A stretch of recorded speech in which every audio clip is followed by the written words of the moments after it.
Hi Ed, I'm here to help you to make your final calculated grade visible in D2L. So I went into a course I taught in the summer. So give me a second for the page to load. And what's going to happen is you have two choices, and I recommend choice two, but I'll tell you what choice one is. Choice one, when you're in the grade book, when you're initially setting everything up, it takes you through that grade book wizard, and there is a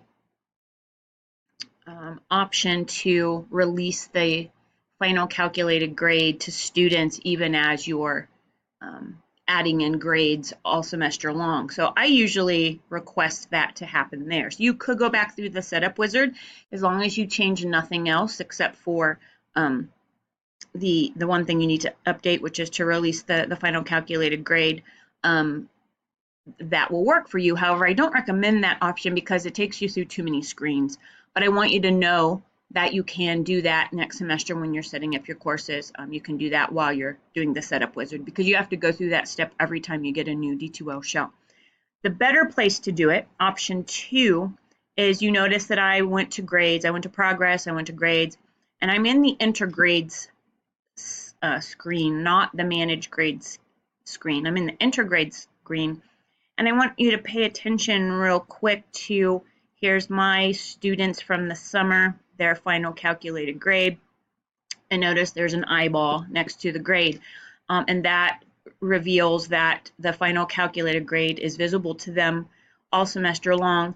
I tend to build my grade book as I go. I don't set it all up at once because I don't always know. I know my major assignments for the semester, but I don't always know the little things that the students will be doing in between the major assignments. So I create my columns in the gradebook as I go, and I allow the students to see their grade adding up as we go. So that's why the eyeball is there.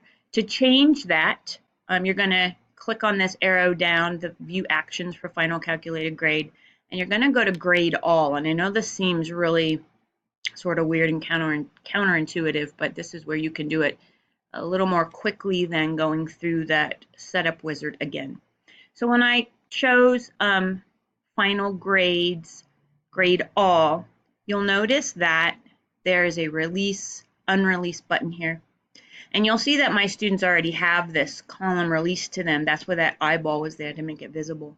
But to make your students' final calculated grade column visible, you're going to click here to select all students, and then you're going to click here on release, unrelease. If I click on it now, it's going to unrelease, and that's not what I want. I want the check mark to be visible here. That means that you are, yes, releasing this column for students to see so they can see the calculation of their grade. And then I chose the percentage scheme, so that's what students will see also. So because you're releasing this column, it's also going to show whatever you chose in the setup wizard, letter grade or a percentage, whatever the scheme was, it will reveal that to students as well. And then this is where you can adjust that, but I just let the grade book calculate all that for me, the D2L grade book. All right, so I hope that makes sense. So once you click here and click release to get this check mark filled in, then you can click save and close. I'm going to undo all the things I'm showing you and cancel so nothing changes in my screen. But you will want to then double check when you get back to your grade book to make sure that little eyeball is there next to the student's final calculated grade. And as long as the eyeball is there, you're good to go. I'm not sure in the new version if the eyeball has a slash through it like the old Ghostbusters, the old Ghostbusters circle, the red circle, or if the eyeball disappears. But if you see the eyeball as you see it in the screen now, then you have released the final calculated grade to your students. All right, let me know if you have any questions, Ed. Thanks.